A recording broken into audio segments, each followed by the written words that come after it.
नमस्ते, मैं हूं किशोर अजवाणी। घड़ी इशारा कर रही है 9 बजे रात का वक्त। 100 बात की एक बात का 100 बात की एक बात में आज बंगाल की खाड़ी में उठे तूफान मिग्जॉम ने आंध्र प्रदेश के तट से टकराने से पहले ही तमिलनाडु की राजधानी चेन्नई में तबाही मचा दी।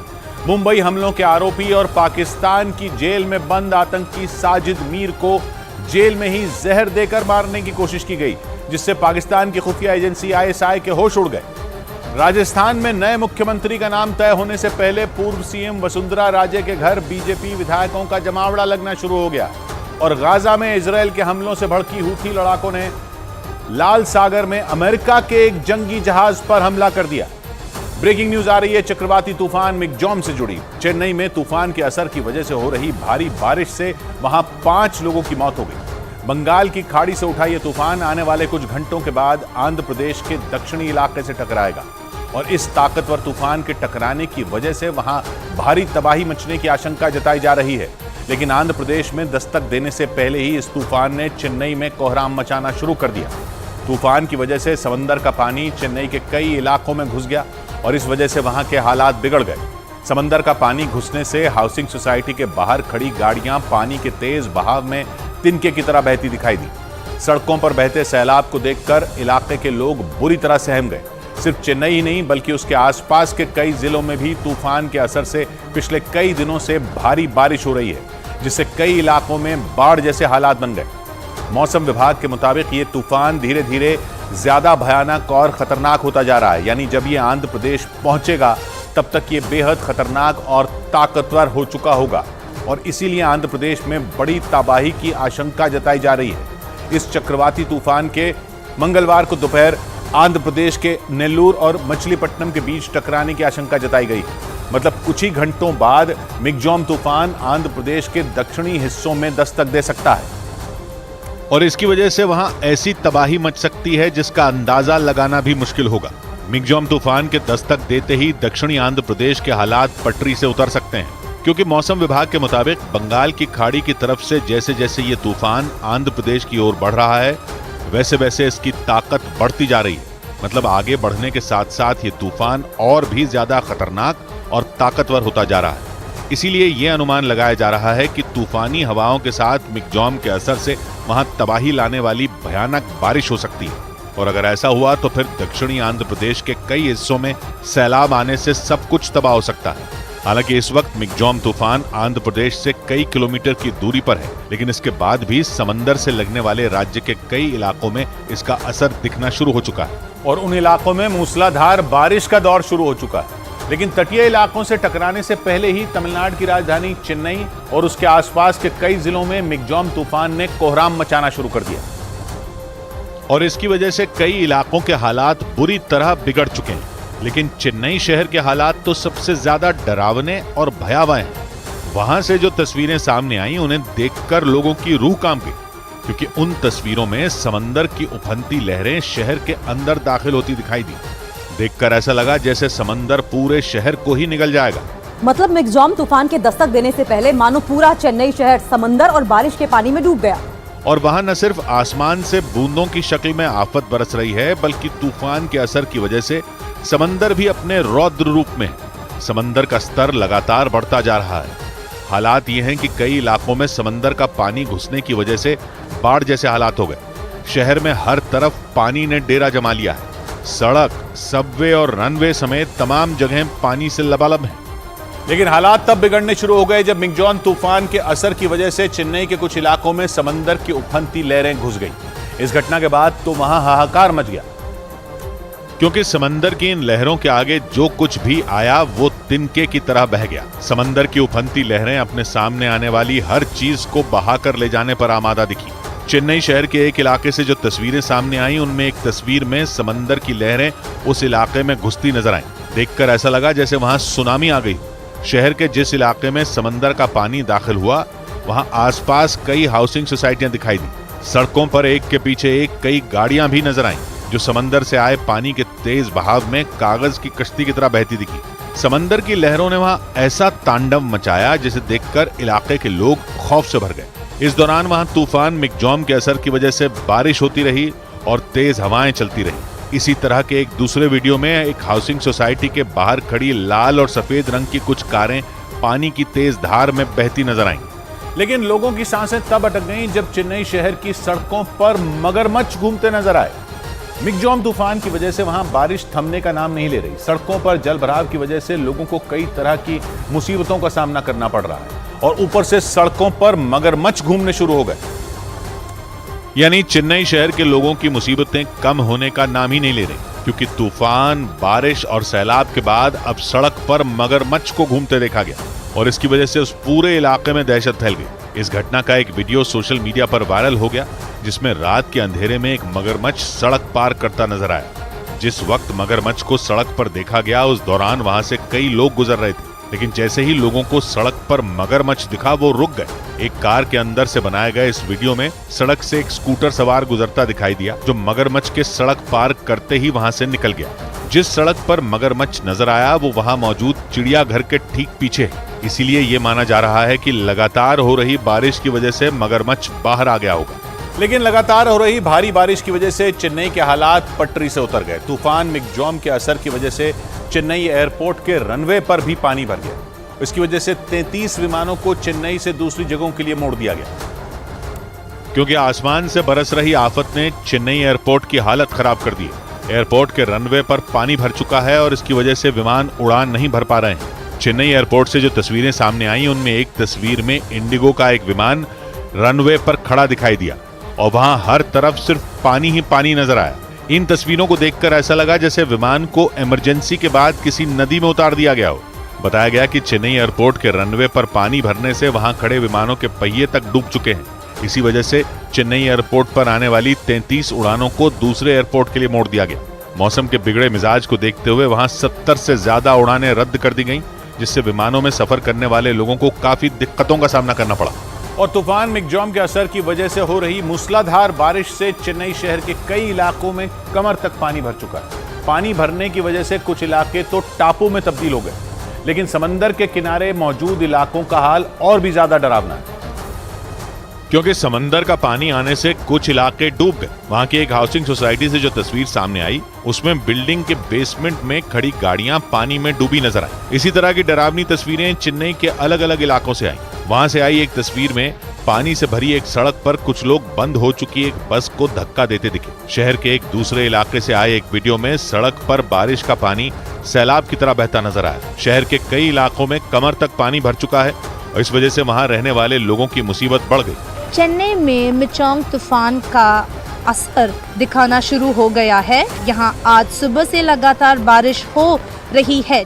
रेल की पटरियों पर भी बारिश के पानी ने कब्जा जमा लिया और इसकी वजह से ट्रेनों की आवाजाही बुरी तरह प्रभावित हुई। खबर है कि भारी बारिश और पटरियों के डूबने से वहां चलने वाली कई ट्रेनें रद्द कर दी गईं। लेकिन बंगाल की खाड़ी से उठे मिगजॉम तूफान की वजह से चेन्नई में नहीं बल्कि तमिलनाडु के कई दूसरे जिलों में भी भयानक बारिश हो रही है और इसकी वजह से वहां भी हालात खराब होते जा रहे हैं, क्योंकि मूसलाधार बारिश से निचले इलाके पूरी तरह डूब चुके हैं। मतलब चेन्नई के अलावा आसपास के कई जिलों में मिगजॉम तूफान ने कोहराम मचा रखा है। तमिलनाडु के जिन जिलों में तूफान की वजह से बारिश हो रही है उनमें पहला नाम चेन्नई है। इसके अलावा चेंगलपट्टू, कांचीपुरम, नागपट्टनम, कुडलोर और तिरुवल्लूर में आसमान से आफत बरस रही है। बारिश के साथ साथ तूफानी हवाओं ने भी लोगों का जीना मुहाल कर दिया। इसी वजह से प्रशासन ने इन जिलों में लोगों को घरों से बाहर नहीं निकलने की सलाह दी। इसके अलावा कुछ जिलों में प्रशासन ने सार्वजनिक छुट्टी का ऐलान कर दिया।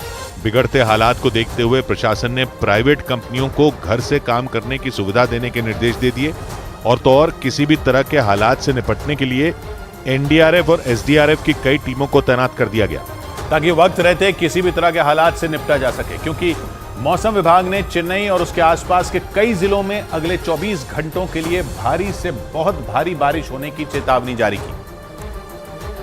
जबकि मिगजॉम तूफान के असर की वजह से पिछले कुछ दिनों से चेन्नई समेत कई इलाकों में भारी बारिश हो रही है, लेकिन मौसम विभाग ने अगले 24 घंटों के लिए एक बार फिर तमिलनाडु के इन जिलों में भारी से बहुत भारी बारिश का अलर्ट जारी कर दिया। मौसम विभाग के मुताबिक बंगाल की खाड़ी से उठा मिगजॉम तूफान मंगलवार दोपहर तक दक्षिणी आंध्र प्रदेश के तटीय इलाके से टकराएगा। इस दौरान वो चेन्नई और दूसरे कई जिलों के पास से होकर गुजरेगा। हालांकि इस वक्त ये तूफान चेन्नई से करीब 100 किलोमीटर की दूरी पर है, लेकिन जैसे जैसे ये पास आता जाएगा इसका असर भी बढ़ता जाएगा। इसी वजह से मौसम विभाग ने चेन्नई और उसके आसपास के कई जिलों में मूसलाधार बारिश की चेतावनी जारी कर दी। आशंका जताई जा रही है कि भारी बारिश होने से चेन्नई के हालात और भी बुरे हो सकते हैं। हालांकि राज्य सरकार ने इस मुसीबत से निपटने के लिए एनडीआरएफ और एसडीआरएफ के साथ सेना को भी उतार दिया है, ताकि हालात बिगड़ने पर लोगों को सुरक्षित जगहों पर ले जाया जा सके।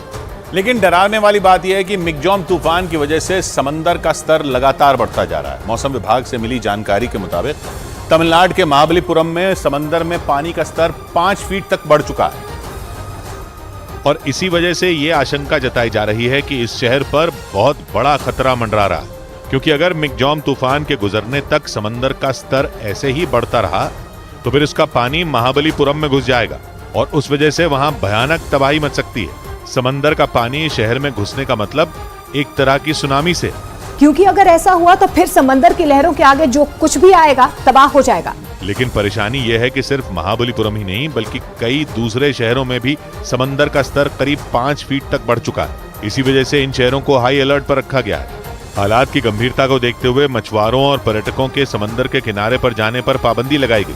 और तो और मौसम विभाग ने अगले कई घंटों के लिए इन इलाकों में भारी बारिश होने की चेतावनी जारी कर दी है। और खबर है कि हालात बिगड़ने के बाद चेन्नई के कुछ इलाकों में सेना ने रेस्क्यू ऑपरेशन भी शुरू कर दिया, क्योंकि मिगजॉम तूफान के असर की वजह से हो रही बारिश से चेन्नई के हालात बेहद खराब हो चुके हैं और शहर के कुछ इलाकों में तो बारिश का पानी लोगों के घरों में पहुंच गया, जिसकी वजह से सैकड़ों की संख्या में लोग वहां फंस गए।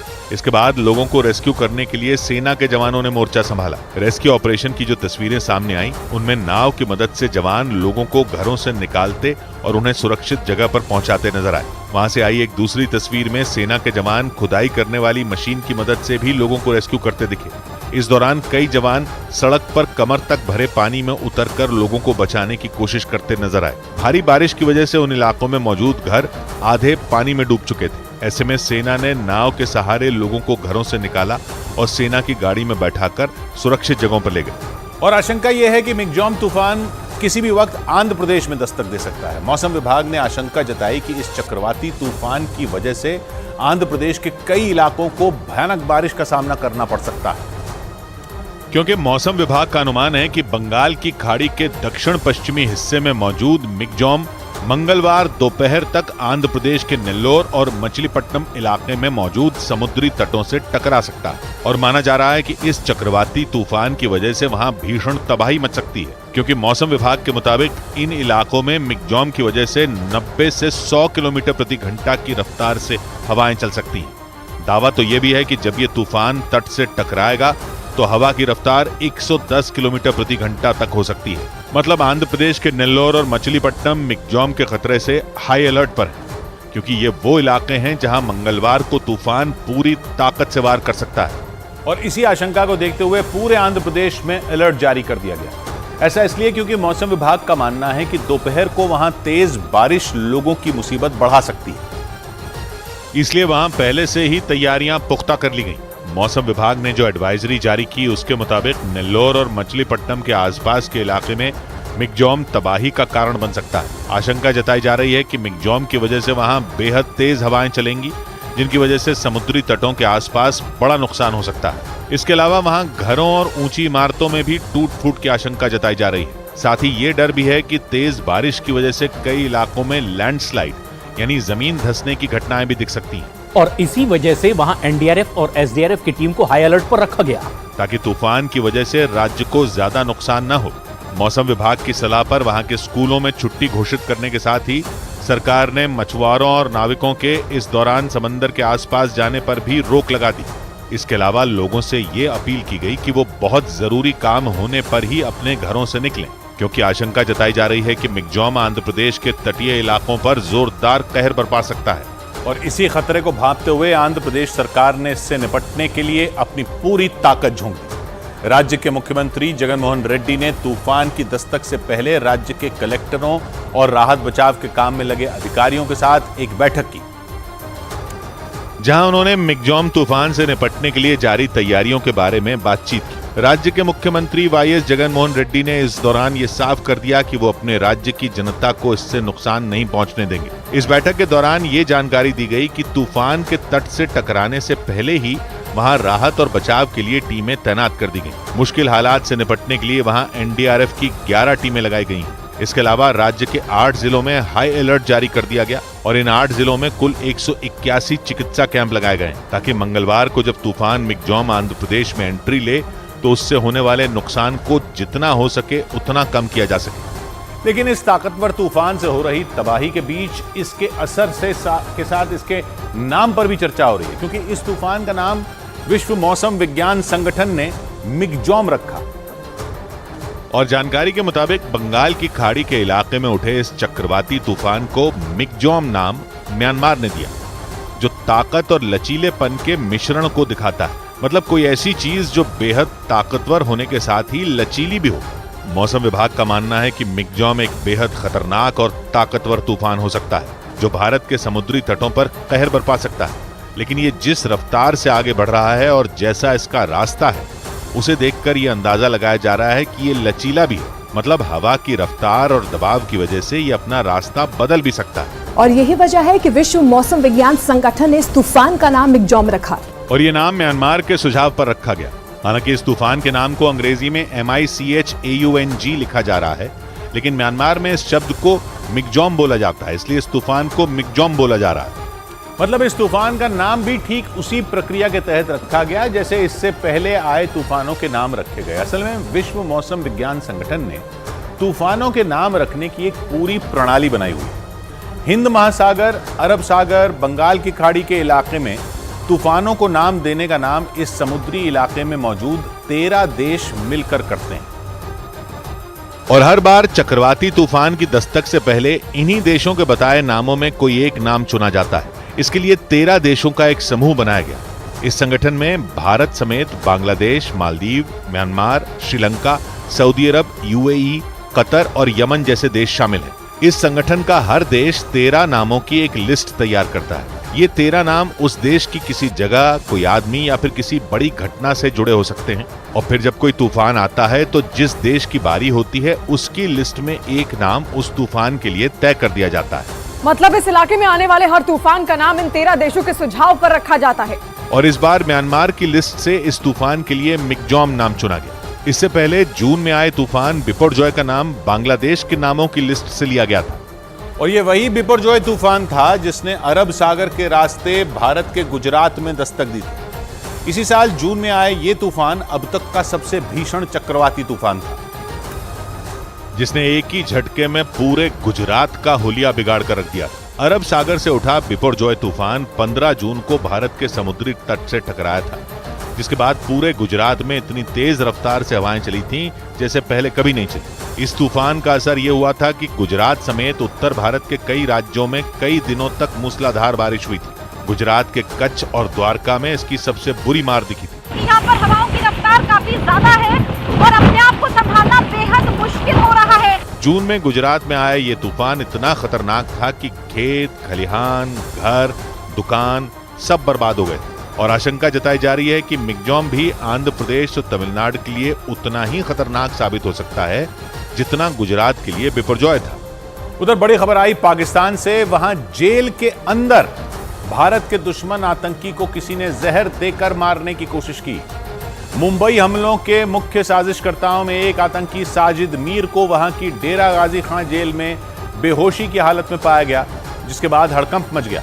जानकारी मिलते ही पाकिस्तान की सेना और खुफिया एजेंसी ISI के अफसर डेरा गाजी खान जेल पहुंच गए। आनन फानन में आतंकी साजिद मीर को पाकिस्तानी सेना के हेलीकॉप्टर से बहावलपुर के सेना के अस्पताल पहुंचाया गया। खबरों के मुताबिक साजिद मीर को जेल के अंदर खाने में जहर मिलाकर देने का शक है। पाकिस्तान के खुफिया एजेंसी के अफसर जेल में खाना बनाने वाले एक रसोइये की तलाश में जुटे हैं, क्योंकि मुंबई में 26/11 जैसे हमले की साजिश रचने वालों में एक साजिद मीर को कुछ दिन पहले ही पाकिस्तान की लाहौर की जेल से डेरा गाजी खान की जेल लाया गया था।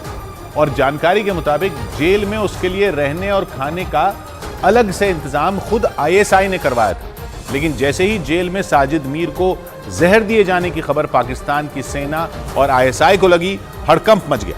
पाकिस्तान की सेना हेलीकॉप्टर के जरिए उसे बहावलपुर के सैन्य अस्पताल ले गई, क्योंकि उसकी हालत बिगड़ती ही जा रही थी। शुरुआती जांच में जानकारी मिली कि आतंकी साजिद मीर को कोई जहरीली चीज खाने में मिलाकर दी गई। पाकिस्तान की खुफिया एजेंसी आईएसआई ने डेरा गाजी खान जेल के एक रसोइये की भूमिका को संदिग्ध मानते हुए उसकी तलाश शुरू कर दी और गंभीर हालत में बहावलपुर के सैन्य अस्पताल में भर्ती आतंकी साजिद मीर का इलाज शुरू करा दिया। खबरों के मुताबिक जिस रसोइये पर आईएसआई को शक है वो बीते 1 साल से डेरा गाजी जेल में काम कर रहा था और साजिद मीर समेत तमाम कैदियों के लिए खाना बनाता था। खबरों के मुताबिक भारत को 26/11 जैसे हमले का जख्म देने वाला साजिद मीर पाकिस्तानी खुफिया एजेंसी आईएसआई का बहुत ही चहेता आतंकी है। इसीलिए उसकी जान बचाने के लिए आईएसआई ने सेना के हेलीकॉप्टर और अस्पताल का इंतजाम करवा दिया। यानी भारत के दुश्मन के आगे पाकिस्तान किसी ढाल की तरह खड़ा है और उसे बचाने की तमाम कोशिश कर रहा है। साजिद मीर को 2020 में पाकिस्तान में गिरफ्तार किया गया। कुछ दिन लाहौर जेल में रखने के बाद उसे थोड़े दिन पहले ही डेरा गाजी खान जेल शिफ्ट कर दिया गया था, क्योंकि डेरा गाजी खान जेल को पाकिस्तान की सबसे सुरक्षित जेलों में एक माना जाता है। लेकिन तमाम इंतजाम के बाद भी भारत के दुश्मन को किसी ने जेल में जहर दे दिया, जिसके बाद पाकिस्तान की सेना और वहां की खुफिया एजेंसी आईएसआई की सांसें अटक गईं। मुंबई में 26/11 के हमले के बाद भारत ने साजिद मीर को मोस्ट वांटेड आतंकवादी घोषित किया हुआ, क्योंकि मुंबई में 26/11 के हमले के दौरान उसकी महत्वपूर्ण भूमिका थी। इसके बाद भी शुरुआती दौर में पाकिस्तान ने साजिद मीर को एक काल्पनिक व्यक्ति बताया था, लेकिन बाद में 2020 में उसे पाकिस्तान से ही गिरफ्तार किया गया था। 2022 में पाकिस्तान की एक अदालत ने उसे आतंकवाद के मामले में 15 साल की जेल की सजा सुनाई थी। तब से वो लाहौर जेल में बंद था और पाकिस्तान की सेना और खुफिया एजेंसी आईएसआई की निगरानी में रह रहा था। साजिद मीर को बचाने के लिए पाकिस्तान ने पहले दावा किया था कि उसकी मौत हो चुकी है। हालांकि उसकी बात पर न तो भारत को यकीन हुआ था और न ही पश्चिमी देशों को, क्योंकि जब पाकिस्तान से साजिद मीर की मौत के सबूत मांगे गए तो वो आनाकानी करने लगा था। साजिद मीर पाकिस्तान के लश्कर तैयबा का खूंखार आतंकवादी है। उसे लश्कर सरगना हाफिज सईद का करीबी माना जाता है। अमेरिका ने उस पर करीब $50 लाख यानी भारतीय रुपयों में 40 करोड़ रुपए का इनाम रखा हुआ है। लेकिन इस साल अमेरिका ने उसे ग्लोबल टेररिस्ट घोषित करने के लिए संयुक्त राष्ट्र में एक प्रस्ताव पेश किया था। तब चीन ने उसे ग्लोबल टेररिस्ट घोषित होने से बचा लिया था और अमेरिका के उस प्रस्ताव पर संयुक्त राष्ट्र में वीटो का इस्तेमाल कर दिया था, जिसकी वजह से पाकिस्तानी आतंकी साजिद मीर को ग्लोबल टेररिस्ट नहीं घोषित किया जा सका था।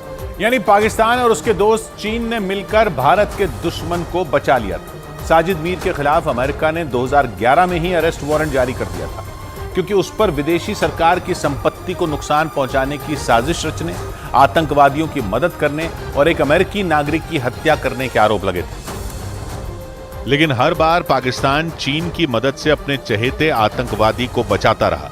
साजिद मीर पाकिस्तान सेना के एक रिटायर्ड वरिष्ठ अधिकारी का दामाद है और 1994 से ही सक्रिय तौर पर लश्कर तैयबा से जुड़ा है। इस बात के भी सबूत हैं कि पाकिस्तानी मूल के अमेरिकी नागरिक और आतंकवादी डेविड कोलमन हेडली को भी उसी ने लश्कर में भर्ती किया था। साजिद मीर पाकिस्तान में बैठे दाऊद इब्राहिम गिरोह और आतंकवादी संगठनों के बीच एक मुख्य कड़ी भी है। 2020 में भारत ने पाकिस्तान से साजिद को सौंपने की मांग की थी, लेकिन पाकिस्तान ने तब कोई जवाब नहीं दिया था। लेकिन जेल में साजिद मीर को मारने की कोशिश से पूरे पाकिस्तान में दहशत फैल गई, क्योंकि पिछले कुछ महीनों में पाकिस्तान में एक के बाद एक कई आतंकियों की हत्या हो चुकी है और इसी वजह से वहां छिपकर बैठे दूसरे आतंकियों को भी जान जाने का डर सताने लगा, क्योंकि 5 महीने के अंदर पाकिस्तान में शरण लिए हुए भारत के 3 दुश्मनों की हत्या हो चुकी है। अक्टूबर में पाकिस्तान के सियालकोट में आतंकी शाहिद लतीफ को गोली मार दी गई थी। वो 2016 में पठानकोट एयरबेस पर हुए हमले का मास्टरमाइंड था। इससे पहले 6 मई को लाहौर में कुछ लोगों ने खालिस्तान समर्थक परमजीत सिंह पंजवार को छलनी कर दिया था। वहीं 4 मार्च को मोस्ट वांटेड आतंकी सैयद नूर शलोबर पर भी गोलियां चली थी। उससे पहले 26 फरवरी को आतंकी संगठन अल बद्र के पूर्व कमांडर सैयद खालिद रजा को भी इसी तरह मारा गया था, जबकि 20 फरवरी को हिजबुल मुजाहिदीन के बशीर अहमद पीर पर भी फायरिंग की गई थी। लेकिन पिछले 11 महीनों में पाकिस्तान में मौजूद कई आतंकियों को गोली मारकर मौत की नींद सुला दिया गया, जिससे वहां मौजूद आतंकी संगठन समेत पाकिस्तान की खुफिया एजेंसी आईएसआई के भी हाथ पांव फूल गए, क्योंकि पाकिस्तान में छिपे आतंकियों की हत्याओं का तकरीबन एक ही तरह का पैटर्न यानी तरीका था। जानकारी के मुताबिक फरवरी से लेकर अब तक पाकिस्तान में जिन आतंकियों की हत्याएं हुई उन सबको करीब एक ही तरीके से मौत के घाट उतारा गया, जिसका मतलब यह हुआ कि ये सारी आतंकी एक ही प्लान के तहत मारे गए। और इसी बात ने पाकिस्तान की खुफिया एजेंसी आईएसआई के पैरों तले जमीन खिसका दी, क्योंकि फरवरी से अब तक मारे गए सभी आतंकियों की मौत एक ही तरह से हुई। पाकिस्तान के अलग अलग शहरों में मारे गए आतंकियों को अज्ञात हमलावरों ने गोली मारी उन सभी घटनाओं में हमलावर मोटरसाइकिल से आए थे और फिर अपने टारगेट पर गोलियां बरसाकर वहां से फरार हो गए। जबकि आईएसआई के अधिकारी दावा करते हैं कि उनके एजेंट पाकिस्तान के चप्पे चप्पे पर मौजूद हैं। लेकिन पिछले 9 महीने में एक ही प्लान के तहत पाकिस्तान में मौजूद आतंकियों के सफाये का ऑपरेशन जारी है। फिर भी पाकिस्तान की खुफिया एजेंसी इसका तोड़ निकालने में पूरी तरह फेल साबित हुई। बड़ी खबर आई गाजा पर इजरायल के बहुत बड़े हमले से जुड़ी। इजरायल की सेना ने गाजा के दूसरे बड़े शहर खान यूनिस पर जोरदार हमले किए। इसके अलावा इजरायल की सेना ने वहां रहने वाले नागरिकों को इलाका खाली करने के निर्देश दे दिए। अमेरिकी अखबार द न्यूयॉर्क टाइम्स के मुताबिक इजरायल की सेना ने दक्षिणी गाजा में ग्राउंड ऑपरेशन शुरू कर दिया। 7 दिनों का सीज फायर खत्म होने के बाद से ही इजरायल की सेना दक्षिणी गाजा के खान यूनिस शहर में बम बरसाने के साथ अरबी भाषा में लिखे पर्चे गिरा रही है, जिसमें नागरिकों को वहां से चले जाने के निर्देश दिए गए। इजरायल दावा कर रहा है कि 26 अक्टूबर को गाजा में ग्राउंड ऑपरेशन शुरू किए जाने के बाद उसकी सेना ने हमास की 800 सुरंगों का पता लगाया और उनमें 500 सुरंगों को पूरी तरह तबाह कर दिया। लेकिन इजरायल की सेना ने दावा किया कि गाजा के दक्षिणी हिस्से में हमास के लड़ाके अब भी आम नागरिकों को ढाल बनाकर छिपे हुए हैं और खबरों के मुताबिक इसीलिए इजरायल की सेना दक्षिणी हिस्से को खाली कराकर जोरदार हमला करने की तैयारी में है। क्योंकि इजरायल की सेना ने कुछ इसी तरह उत्तरी गाजा में भी किया था। अमेरिका के अखबार द न्यूयॉर्क टाइम्स के मुताबिक इजरायल की सेना दक्षिणी गाजा में ग्राउंड ऑपरेशन शुरू कर चुकी है और खास तौर पर उसके निशाने पर खान यूनिस शहर है, जो कि हमास के लड़ाकों का बहुत बड़ा गढ़ माना जाता है। न्यूयॉर्क टाइम्स के मुताबिक इजरायल की सेना ने बीते 3 दिन में दक्षिणी गाजा में रफा बॉर्डर से लेकर खान यूनिस शहर तक 200 से ज्यादा हमले किए। द न्यूयॉर्क टाइम्स के मुताबिक हमले करने के साथ ही इजरायल की सेना ने खान यूनिस और उसके आसपास के इलाकों को खाली करने के निर्देश दिए। वहां अरबी भाषा में जो पर्चे गिराए गए उनमें लोगों को दक्षिण में रफा या दक्षिण पश्चिम में समंदर से लगे तटीय इलाकों में चले जाने का आदेश दिया गया, जिसके बाद वहां रह रहे लोगों और शरणार्थियों की सांसें अटक गईं, क्योंकि दक्षिणी गाजा वो इलाका है जहां उत्तरी गाजा पर इजरायल के ग्राउंड ऑपरेशन से पहले लाखों लोग पलायन करके पहुंचे थे। लेकिन अब इजरायल की सेना ने वहां से भी उन्हें जमीन खाली करने के आदेश दे दिए। यानी दक्षिणी गाजा के शहरों में रहने वाले लोगों के सामने आगे कुआं और पीछे खाई वाली स्थिति है, क्योंकि अगर वो इजरायल की सेना के आदेशों का पालन नहीं करते हैं तो इजरायल दक्षिणी गाजा में ही उनकी कब्र बना देगा, और अगर वो दक्षिणी गाजा से पलायन करते हैं तो गाजा में उनके भागने के लिए कोई जगह नहीं बची है, क्योंकि इजरायल की वायुसेना पूरे गाजा को निशाना बनाकर हवाई हमले कर रही है। और 7 दिनों के सीज फायर के बाद तो इजरायल की सेना पहले से और ज्यादा आक्रामक होकर गाजा को निशाना बना रही है। इजरायल के सेना प्रमुख हर्जी हलेवी ने गाजा में मोर्चे पर तैनात सैनिकों से मुलाकात की और उनका हौसला बढ़ाया। इस दौरान उन्होंने 2 टूक कहा कि हमास का एक भी लड़ाका नहीं बचेगा, चाहे उसे खत्म करने में कई साल ही क्यों न लग जाएं। של חמאס עוד לא לגמרי, 162 עדיין עובדת בפנים להעמיק את ההישג। यानी साफ है हमास के खिलाफ इजरायल की ये लड़ाई इतनी जल्दी खत्म नहीं होने वाली, क्योंकि करीब 2 महीने से जारी लड़ाई में भले ही हमास कमजोर हुआ हो, लेकिन उसकी सुरंगों ने इजरायल की सेना का दम निकाल दिया। एक रोज पहले इजरायल के सैनिकों ने गाजा में एक स्कूल के अंदर हमास की सुरंगों में जाने का खुफिया रास्ता ढूंढ निकाला था और उसका वीडियो भी इजरायल की सेना ने जारी किया। वीडियो में इजरायल के सैनिक स्कूल के अंदर से हमास की सुरंग में जाने वाले उस रास्ते को दिखाते नजर आए। एक बड़े से हॉल के अंदर दीवार के पास लोहे के ढक्कन से उस रास्ते को छिपाया गया था। सुरंग में जाने वाले उस रास्ते का पर्दाफाश करते हुए इजरायल के सैनिक ने बताया कि हमास के लड़ाकों ने बच्चों को ढाल की तरह इस्तेमाल किया। इजरायल की सेना ने दावा किया कि स्कूल में मिला सुरंग का रास्ता दक्षिणी गाजा में फैली दूसरी सुरंगों तक जाता है, यानी यहाँ से एंट्री लेने के बाद हमास के लड़ाके दक्षिणी गाजा के किसी भी हिस्से में जा सकते थे। हालांकि इजरायल ने बारूद बिछाकर हमास की उस सुरंग को तबाह कर दिया। इजरायल की सेना ने दावा किया कि 26 अक्टूबर के बाद से गाजा में हमास की 800 सुरंगों का पता लगाया गया और 500 सुरंगों को बम से उड़ाकर तबाह कर दिया गया, क्योंकि उन सुरंगों का इस्तेमाल हमास के लड़ाके लंबे वक्त से छिपने और हथियार छिपाने के लिए करते थे। इजरायल के मीडिया ने दावा किया कि सीज फायर के बाद उनकी सेना गाजा में उत्तर से लेकर दक्षिण तक पूरे गाजा में बड़ा ऑपरेशन चला रही है। इजरायल की सेना के मुताबिक एक रोज पहले गाजा में हवाई हमले के दौरान हमास का एक बड़ा कमांडर मारा गया, क्योंकि सुराग मिलते ही इजरायल की वायुसेना ने एक ताकतवर मिसाइल हमास के उस कमांडर के ठिकाने पर दाग दी। इजरायल की सेना की तरफ से जारी एक वीडियो में जोरदार धमाके के साथ एक इमारत तबाह होती दिखी। इजरायल ने जानकारी दी कि जिस कमांडर को उसके सैनिकों ने ढेर किया उसका नाम हैथम खुजारी था। इजरायल की सेना के मुताबिक हमास कमांडर हैथम 7 अक्टूबर को अपने लड़ाकों के साथ इजरायल की सीमा में घुसा था। उसी ने ज्यादा से ज्यादा लोगों को बंधक बनाकर गाजा ले जाने का आदेश दिया था। इजरायल के मुताबिक 7 अक्टूबर के हमले के बाद हैथम खुजारी गाजा में अल शिफा अस्पताल के नीचे बने हमास के कमांड सेंटर में छिप गया था, लेकिन अल शिफा पर इजरायल के कब्जे से पहले ही वो जान बचाकर दक्षिणी गाजा भाग निकला था। उधर बड़ी खबर आई लाल सागर में बढ़े टकराव से जुड़ी। वहां गाजा पर इजरायल के हमलों से भड़के हूथी लड़ाकों ने अमेरिका के एक जंगी जहाज पर हमला कर दिया। खुद अमेरिका ने भी इस हमले की पुष्टि की और बताया कि हूथी लड़ाकों ने उसके यूएसएस कार्नी युद्धपोत पर बैलिस्टिक मिसाइल से हमला कर दिया, जिसके जवाब में अमेरिका ने भी हूथी लड़ाकों पर पलटवार किया। हूथी लड़ाकों ने अमेरिका ही नहीं, लाल सागर में इजरायल के भी माल ढोने वाले 2 जहाजों को निशाना बनाने का दावा किया। यही नहीं, हूथी लड़ाकों के हमले में इजरायल के एक जहाज को नुकसान पहुंचाने की खबरें भी सामने आई। गाजा पर इजरायल के हमलों के विरोध में ईरान समर्थित हूथी लड़ाकों ने लाल सागर में इजरायल और अमेरिका की नाक में दम कर रखा है, लेकिन अमेरिका के जंगी जहाज को टारगेट करके हूथी लड़ाकों ने उस इलाके में पहले से बढ़े तनाव को चरम पर पहुंचा दिया। हूथी लड़ाकों ने पिछले महीने भी लाल सागर में एक जहाज को हाईजैक कर लिया था और इजरायल को गाजा पर हमले रोकने की चेतावनी दी थी, लेकिन 7 दिन के सीज फायर के बाद इजरायल की सेना एक बार फिर पूरी ताकत के साथ गाजा पर टूट पड़ी, जिससे हूथी लड़ाके भड़क गए और उन्होंने लाल सागर में इजरायल और जंग में उसका साथ देने वाले अमेरिका के जहाजों को निशाना बनाया। अमेरिका के रक्षा विभाग पेंटागन ने भी अपने यूएसएस कार्नी युद्धपोत की ओर बैलिस्टिक मिसाइल दागे जाने की पुष्टि की। पेंटागन के मुताबिक उसके जंगी जहाज पर लाल सागर में बाबल मंदीब गलियारे के करीब हमला किया गया। ये गलियारा यमन और अफ्रीकी देश जिबूती को अलग करता है और अमेरिकी न्यूज चैनल CNN के मुताबिक यूएसएस कार्नी के वहां पहुंचते ही हूथी लड़ाकों ने उसकी ओर मिसाइल छोड़ दी। हालांकि दावा किया गया कि वो मिसाइल अपना निशाना चूक गई और अमेरिका के जंगी जहाज से कुछ दूर पहले ही गिर गई, जिसकी वजह से उसे कोई नुकसान नहीं पहुंचा। लेकिन हूथी लड़ाके यही नहीं रुके। अमेरिकी न्यूज चैनल CNN के मुताबिक अमेरिकी युद्धपोत पर हमले के आधे घंटे बाद ही हूथी लड़ाकों ने इजरायल के माल ढोने वाले 2 जहाजों पर भी मिसाइल और ड्रोन से हमला कर दिया, जिसमें इजरायल के एक जहाज को नुकसान पहुंचने की खबरें सामने आई।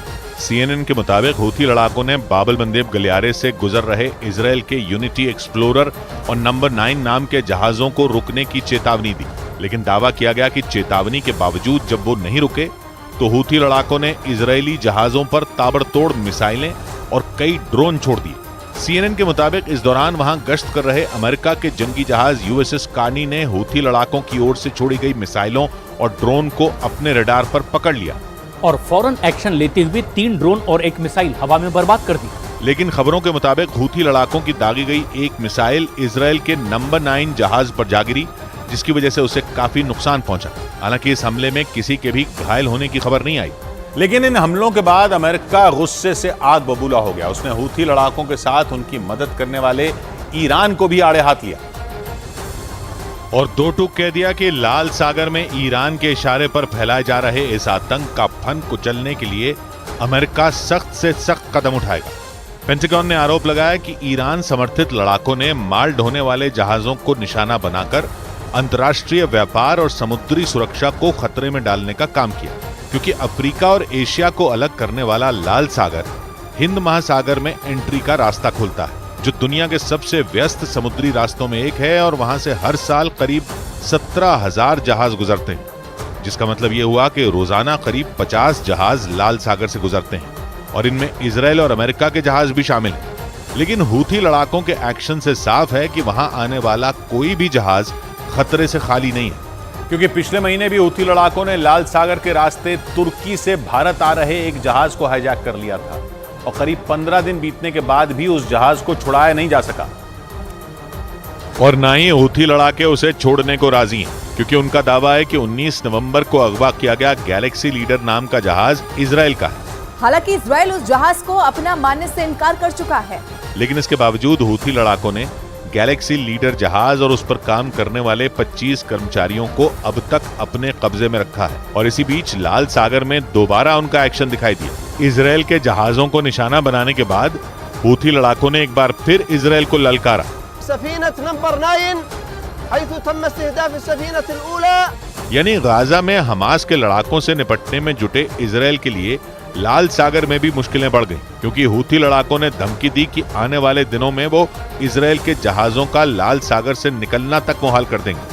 उधर राजस्थान के जयपुर में बीजेपी विधायक ने जीतने के दूसरे दिन ही खुले में मांस बेचने के खिलाफ मोर्चा खोल दिया और हवा महल इलाके में खुले में लगी मांस की दुकान को बंद करवाने का आदेश दे दिया। और इसके बाद हवा महल इलाके में अफरा तफरी मच गई। इसका एक वीडियो भी सामने आया और उसमें बीजेपी विधायक बाल मुकुंद आचार्य वहां खुले में चल रही मांस की दुकानों को बंद करवाते दिखे। इस दौरान वहां मौजूद पुलिसकर्मी ने जब उनसे उन दुकानों को हटाने के लिए 2 दिन का समय मांगा तो वो बुरी तरह भड़क गए। मेरे क्षेत्र में अवैध व्यापार नहीं होने दूंगा, साथ में मिलीभगत मिठाई नहीं खाने दूंगा। इस दौरान उनके समर्थक भी वहां पहुंचे और उन्होंने भी वहां जमकर हंगामा किया। उस वीडियो में कुछ लोग विधायक बाल मुकुंद आचार्य को देखकर अपनी दुकानें बंद करते दिखे। हमारे को देखते ही दुकान बंद कर दी है। जिसके बाद उन्होंने वहां मौजूद पुलिस कर्मियों से उन दुकानदारों के लाइसेंस की जांच कर अवैध दुकानों को हटाने के निर्देश दिए, क्योंकि चुनाव जीतते ही बीजेपी विधायक बाल मुकुंद आचार्य ने खुले में मांस की बिक्री के खिलाफ अभियान छेड़ दिया और उन्होंने आरोप भी लगाया कि कई लोग बिना लाइसेंस के खुले में मांस बेच रहे हैं और उसकी वजह से वहां से गुजरने वाले लोगों को दिक्कतों का सामना करना पड़ रहा है। बीजेपी विधायक बाल मुकुंद आचार्य ने कहा कि उन्हें मांस की बिक्री से नहीं बल्कि बिना लाइसेंस के खुले में मांस बेचने से दिक्कत है। जिनके पास में लाइसेंस नहीं है वो अवैध बूचड़खाने चला रहे हैं, उन पर कार्रवाई करो, ये निवेदन हमने किया। लेकिन उनके इस एक्शन को हवा महल इलाके में मौजूद दुकानदारों ने गलत बताया और आरोप लगाया कि बाल मुकुंद आचार्य मुसलमानों को निशाना बना रहे हैं। तो आप सबके हक में बात करें, ना कि सिर्फ एक ही समुदाय को जो है टारगेट किया जाए। इस पर सफाई देते हुए बाल मुकुंद आचार्य ने सभी आरोपों को गलत बता दिया और साफ कर दिया कि वो पूरे जयपुर में अवैध तरीके से चल रही मांस की दुकानों को बंद करवा कर रहेंगे। बाल मुकुंद आचार्य एक रोज पहले ही जयपुर की हवा महल विधानसभा सीट से चुनाव जीते हैं और चुनाव जीतते ही वो एक्शन मोड में नजर आए। बाल मुकुंद आचार्य को बीजेपी ने जयपुर की हवा महल विधानसभा सीट से टिकट दिया था और वहां कांग्रेस उम्मीदवार आर तिवारी को 600 वोटों से हराकर वो पहली बार विधायक बन गए। बाल मुकुंद आचार्य जयपुर के हाथोज धाम के महंत हैं और उनकी जीत के लिए हिंदुओं के पलायन के मुद्दे को अहम माना जा रहा है, क्योंकि पिछले दिनों हवा महल विधानसभा क्षेत्र में हिंदुओं के पलायन का मुद्दा सुर्खियों में आया था। दावा किया गया था कि वहां कई मकानों पर हिंदुओं के पलायन के पोस्टर लगे थे और कई हिंदू मुस्लिमों को अपने मकान बेचकर चले गए थे और उस वक्त बाल मुकुंद आचार्य ने हिंदुओं का समर्थन करते हुए कांग्रेस सरकार को घेरा था। उधर राजस्थान में बीजेपी की जीत के बाद वसुंधरा राजे को एक बार फिर मुख्यमंत्री बनाने की मांग उठने लगी। वसुंधरा राजे को मुख्यमंत्री पद की रेस में एक अहम चेहरा बताया जा रहा है। यही वजह है कि नतीजा आते ही वसुंधरा राजे के घर सियासी हलचल तेज हो गई। उनके घर पर बीजेपी विधायकों का पहुंचना शुरू हो गया और एक एक कर बीजेपी विधायक वसुंधरा राजे से मिलने के लिए जाते दिखाई दिए। लेकिन असली कहानी तो विधायकों के वसुंधरा से मिलकर बाहर आने के बाद दिखाई दी, क्योंकि एक नहीं बल्कि उनसे मिलकर लौटे ज्यादातर विधायकों ने एक सुर में वसुंधरा राजे को मुख्यमंत्री बनाने की मांग कर दी। राजस्थान में जीत के बाद मुख्यमंत्री पद की रेस में वसुंधरा अकेला चेहरा नहीं है, बल्कि महंत बालकनाथ, गजेंद्र सिंह शेखावत, अर्जुन राम मेघवाल और दिया कुमारी समेत कई और बड़े नेताओं का नाम कुर्सी की रेस में बताया जा रहा है। यही वजह रही कि वसुंधरा राजे के आवास पर करीब 30 विधायकों के पहुंचने को उनका शक्ति प्रदर्शन माना जा रहा है। ऐसी चर्चाएं तेज हो गईं कि विधायक दल की बैठक से पहले ही वसुंधरा राजे को मुख्यमंत्री बनाने की मांग करके विधायकों ने आलाकमान पर दबाव बनाना शुरू कर दिया, क्योंकि वसुंधरा के घर पहुंचे विधायकों का मानना है कि इस बार की जीत में वसुंधरा राजे की भी अहम भूमिका रही। उनका दावा है कि राजस्थान में कांग्रेस को हराने के लिए वसुंधरा राजे ने दिन रात एक कर दिया था और इसका अच्छा नतीजा उनके असर वाली सीटों पर देखने को मिला। अपनी सीट झालरापाटन पर तो वसुंधरा राजे ने 26,000 वोटों से बड़ी जीत दर्ज की ही, लेकिन उनका प्रभाव दूसरी कई सीटों पर भी बताया जाता है। राजस्थान में 199 में 42 सीटें ऐसी बताई जाती हैं जिन पर वसुंधरा राजे का दबदबा माना जाता है। इन 42 सीटों में बीजेपी को 22 सीटें मिली, जो पिछली बार से भी 3 सीट ज्यादा है। यानी वसुंधरा राजे ने अपनी असर वाली सीटों पर पिछली बार से बेहतर प्रदर्शन किया। इसीलिए माना जा रहा है कि उनके समर्थक विधायक मुख्यमंत्री पद के लिए खुलकर वसुंधरा राजे का नाम ले रहे हैं। 5 बार विधायक और 5 बार लोकसभा सांसद रही वसुंधरा राजे 2 बार राजस्थान की सीएम रह चुकी हैं। साल 2003 में उनके नेतृत्व में 120 सीटें आई थी, तो साल 2013 में उन्होंने 163 सीटों के साथ बीजेपी को बम्पर जीत दिलाई थी। और इसी का जिक्र करते हुए उनके दरवाजे पर पहुंचे विधायकों ने वसुंधरा राजे को कुर्सी सौंपने की मांग कर दी। हालांकि वसुंधरा राजे के घर पर भले ही विधायकों का जमावड़ा लग रहा हो, मुख्यमंत्री पद की रेस में एक और नाम तेजी से उभरा है। राजस्थान के अलवर से सांसद महंत बालक नाथ को सीएम पद का प्रबल दावेदार माना जा रहा है। और उनके दिल्ली आते ही सियासी गलियारों में यह चर्चा तेज हो गई कि राजस्थान में उनकी ताजपोशी हो सकती है। हालांकि महंत बालक नाथ के मुताबिक वो नतीजे के एक दिन बाद ही शीतकालीन सत्र शुरू होने की वजह से दिल्ली आए। उनके नाम पर इतनी बड़ी जीत हुई है, आज हम सब लोग सत्र के दौरान उनके आगमन पर उनको बधाई भी देंगे।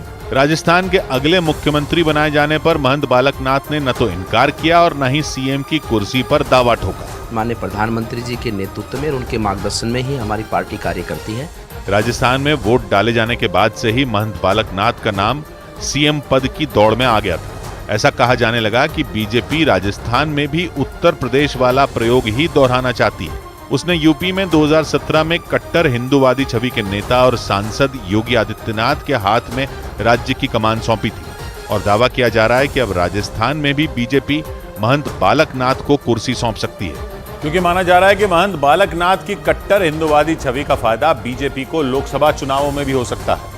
अलवर सीट से सांसद बालक नाथ को बीजेपी ने तिजारा विधानसभा सीट से चुनाव मैदान में उतारा, जहां उन्होंने जीत दर्ज की और अपने सामने खड़े कांग्रेस के इमरान खान को चुनावों में पटखनी दे दी। उन्होंने 2019 में लोकसभा के चुनावों में भी बड़ी जीत दर्ज की थी। पूर्वी और उत्तरी राजस्थान में वो काफी लोकप्रिय नेता के तौर पर उभरे हैं और माना जा रहा है कि पार्टी उनकी इसी लोकप्रियता को भुनाना चाहती है और इसीलिए बीजेपी ने सांसद होने के बावजूद उन्हें विधानसभा चुनाव का टिकट दिया, जिसकी वजह से कई सीटों पर बीजेपी को फायदा भी मिला। बालक नाथ का नाम आगे होने की कई और वजह भी बताई जा रही है। महंत बालक नाथ का संबंध हरियाणा के रोहतक के बाबा मस्तनाथ मठ से है, इसलिए हरियाणा में भी उनकी तगड़ी पकड़ मानी जाती है। माना जा रहा है कि राजस्थान से लगने वाले हरियाणा के इलाकों में अगले साल होने वाले चुनावों में उनका असर पड़ सकता है। इसके साथ ही वो ओबीसी समुदाय से आते हैं, यानी उन पर दांव लगाया तो इसका फायदा लोकसभा चुनावों में भी हो सकता है। उधर एक और बड़ी खबर आई, राजस्थान के पूर्व मुख्यमंत्री अशोक गहलोत से जुड़ी। चुनाव के नतीजों के एक दिन बाद ही अशोक गहलोत के ओएसडी रहे लोकेश शर्मा ने उनके खिलाफ एक चिट्ठी लिखी, जिस पर बवाल मच गया। ऐसा इसलिए क्योंकि इस चिट्ठी में उन्होंने राजस्थान में कांग्रेस की हार के लिए सीधे सीधे अशोक गहलोत को जिम्मेदार ठहरा दिया। उन्होंने तो ये तक कह दिया कि अगर कांग्रेस आलाकमान वक्त रहते अशोक गहलोत की जगह सचिन पायलट को मुख्यमंत्री बना देती तो चुनाव के नतीजे पलट सकते थे। मतलब राजस्थान में चुनाव के नतीजों के आते ही अशोक गहलोत के खिलाफ आवाज उठने लगी और उन पर पहला निशाना किसी और ने नहीं बल्कि उन्हीं के ओएसडी लोकेश शर्मा ने साधा। उन्होंने आरोप लगाया कि राजस्थान में कांग्रेस की हार के लिए सिर्फ और सिर्फ अशोक गहलोत ही जिम्मेदार है। मतलब हार के एक दिन बाद ही अशोक गहलोत के खिलाफ उनके करीबियों ने झंडा बुलंद कर दिया। अशोक गहलोत के ओएसडी ने दावा किया कि अगर मुख्यमंत्री उनके सुझावों को तवज्जो देते तो राजस्थान में कांग्रेस वापसी कर सकती थी। लोकेश शर्मा ने एक चिट्ठी लिखकर अपनी नाराजगी जाहिर की और ये आरोप लगाया कि मुख्यमंत्री रहते हुए अशोक गहलोत को कुछ सीटों पर प्रत्याशियों को बदलने का सुझाव दिया गया था, लेकिन उन्होंने इस पर ध्यान ही नहीं दिया। आखिर तक वो यही कहते रहे कि मैं सरकार रिपीट करवा लाऊंगा, हर हाल में रिपीट करवा लाऊंगा, मुझे फ्री हैंड दिया जाए। उन्होंने दावा किया कि अशोक गहलोत के इसी रवैये की वजह से राजस्थान में कांग्रेस की हार हुई। अशोक गहलोत के ओएसडी लोकेश शर्मा ने ट्वीट कर उन पर निशाना साधा और ये दावा किया कि कांग्रेस आला कमान ने अशोक गहलोत की बातों पर आंख मूंद कर विश्वास किया, जिसका असर ये हुआ कि राजस्थान में कांग्रेस बुरी तरह हार गई। मतलब उन्होंने राजस्थान में कांग्रेस की हार का ठीकरा मुख्यमंत्री अशोक गहलोत के सिर पर फोड़ दिया। और लोकेश शर्मा यही नहीं रुके बल्कि इस दौरान उन्होंने अशोक गहलोत की दुखती रग पर भी वार कर दिया। उन्होंने सीधे सीधे इस बात की तरफ इशारा किया कि राजस्थान में अशोक गहलोत और सचिन पायलट का मनमुटाव सरकार को ले डूबा, क्योंकि अशोक गहलोत के ओएसडी लोकेश शर्मा के मुताबिक गहलोत और पायलट की आपसी तनातनी से जनता के बीच कलह का संदेश गया और यही कांग्रेस को भारी पड़ गया। इस दौरान उन्होंने सचिन पायलट को मुख्यमंत्री न बनाने के मुद्दे पर भी कांग्रेस आलाकमान को निशाने पर लिया। कांग्रेस पार्टी ने सही समय पे सही चीजों को देखने का प्रयास नहीं किया। मुख्यमंत्री जी ने जो कहा वही माना। राजस्थान में मुख्यमंत्री पद को लेकर 2018 से ही खींचतान जारी थी। यहाँ तक कि कई बार सचिन पायलट ने भी उन्हें मुख्यमंत्री न बनाए जाने पर नाराजगी जाहिर की थी। कुछ महीनों पहले तो उन पर ये आरोप भी लगे थे कि उन्होंने विधायकों को बरगलाने की कोशिश की। हालांकि उस दौरान कांग्रेस आलाकमान ने इस मामले में बीच बचाव कर गहलोत और पायलट की उस लड़ाई को शांत करा लिया था। लेकिन अब लोकेश शर्मा के इस आरोप के बाद इस बात की चर्चा तेज हो गई कि गहलोत के इशारों पर ही पायलट को साइडलाइन किया गया था और जानकारों का मानना है कि राज्य के दो बड़े नेताओं की आपसी कलह ही राजस्थान में कांग्रेस के लिए भारी पड़ गई। और जैसे ही अशोक गहलोत के ओएसडी लोकेश शर्मा ने उन पर यह चिट्ठी बम फोड़ा, राजस्थान कांग्रेस में भूचाल आ गया। इसके बाद सचिन पायलट भी इशारों में उनका समर्थन करते नजर आए।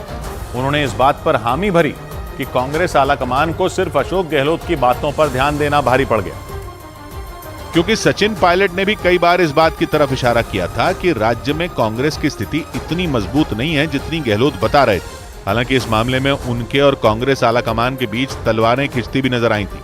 लेकिन विधानसभा चुनाव में हार के बाद जैसे ही अशोक गहलोत के ओएसडी ने उन पर आरोप लगाए, सचिन पायलट भी इशारों में उनका समर्थन करते दिखे। जो बोला है वो बड़ा गंभीर मुद्दा है और चिंता का विषय। हालांकि इस दौरान सचिन पायलट ने खुलकर अशोक गहलोत का विरोध नहीं किया, लेकिन उन्होंने मुख्यमंत्री के ओएसडी लोकेश शर्मा के आरोपों को गंभीरता से लिए जाने की बात कही, जिसके बाद ये चर्चा भी तेज हो गई कि सचिन पायलट इस बात को आलाकमान के सामने उठा सकते हैं।